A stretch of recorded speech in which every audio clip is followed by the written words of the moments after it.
Hi guys, this is going to be my second attempt on the carrot cutting challenge. In case you missed it, I have a previous video that you can go watch right here. And if you've already seen it, welcome back.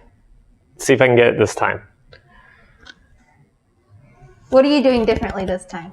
Well, I went out and I found a longer carrot. I tried my best not to find one that was too scrawny. I want it to be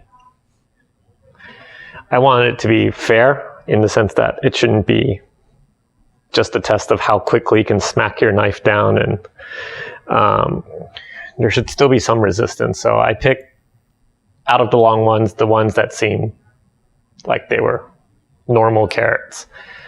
Longer so I don't have the fear of running out of carrot towards the end, I think.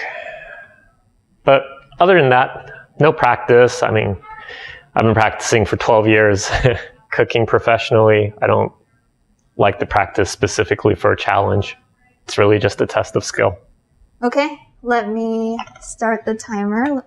Don't go yet, don't go yet. I have to do this at the same time. Ready, set, go.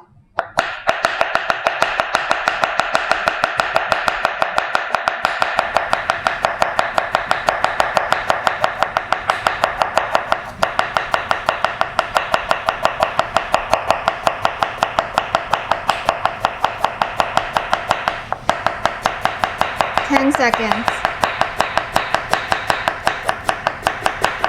5, 4, 3, 2, 1. Done. All right. All right, let's see how we did. Well, there's no we. It's just you.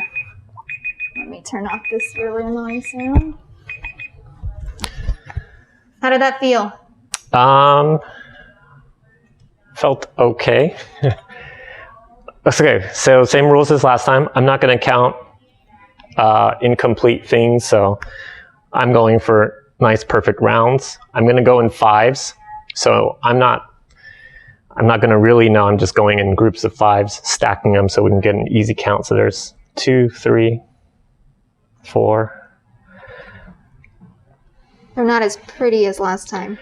Color-wise, you're right, they're not.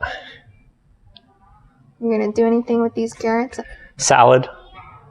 Daily salad. How many salads do you eat a day now?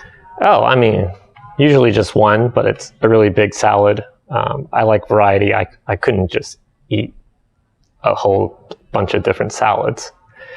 That'd be really boring. Damn it. Pretty sure that's a good one. Yep.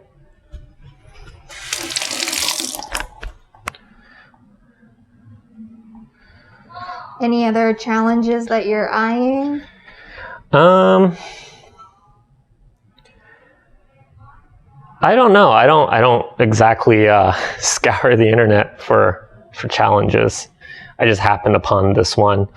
If anyone out there has one that they want to see me attempt, just let me know down in the comments below. I have seen another one on Gordon Ramsay's the F word. It's for a watermelon dicing contest.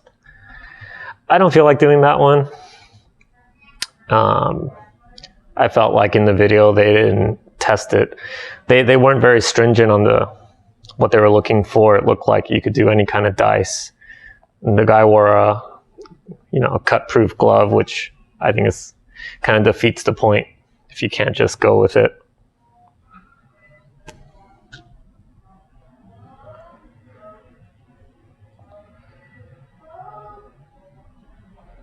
So I'm moving out some of the ones that are borderline passable. We'll see if I need to count them, and if so, we will see. I mean, they look good to me.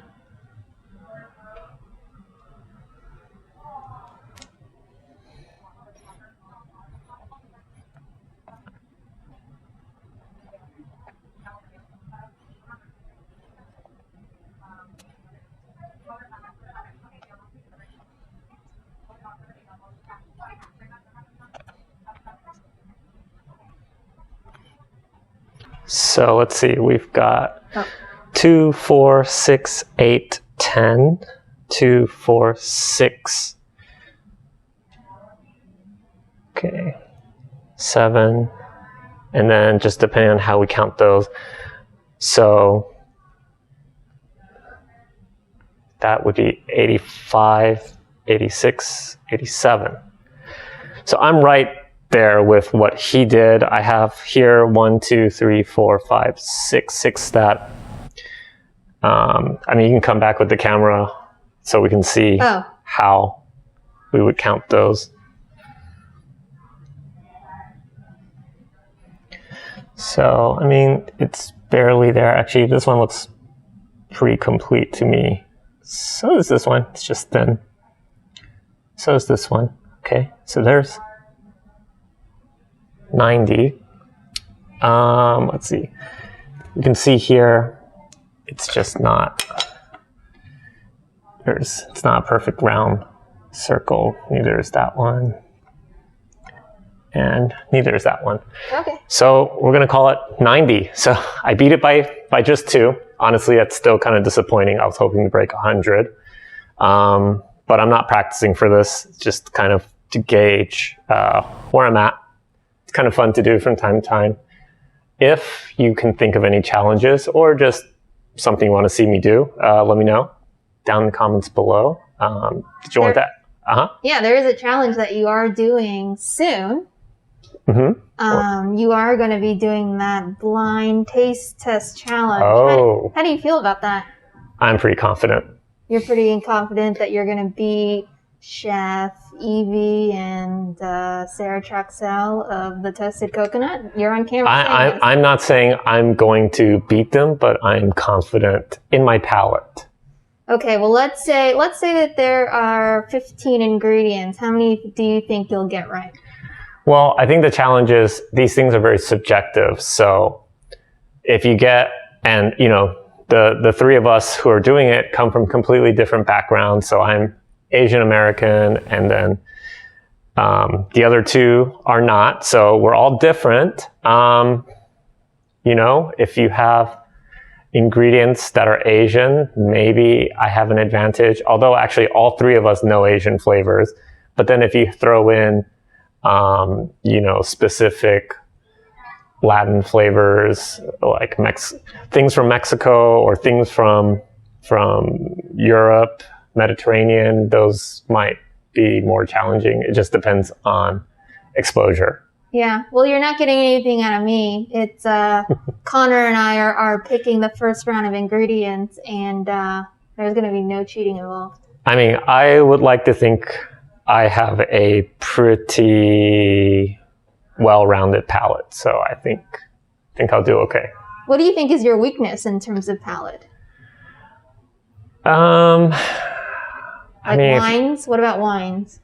Oh, yeah. I mean, I can just tell you whether I like it or not. I'm not gonna be able to separate. I don't even know if I could separate a Pinot Noir from a Cabernet. I'm not sure. I mean, maybe. Ooh, that'll be a fun one, especially because we have a mixologist on the panel. Dun, dun, dun. Yeah, that wouldn't be fair. Dun, dun, dun. Even a bunch of whiskeys, I wouldn't be able to tell you, you know, which one's blended, which one's. I just enjoy them. Yeah. I don't really go and try to analyze what I'm drinking. All right. Well, give me your outro. If you liked the video, please hit the like button. If you haven't subscribed yet, please go ahead and subscribe. And if you're new to the channel, welcome. Thanks for coming here today. And I hope you enjoyed it.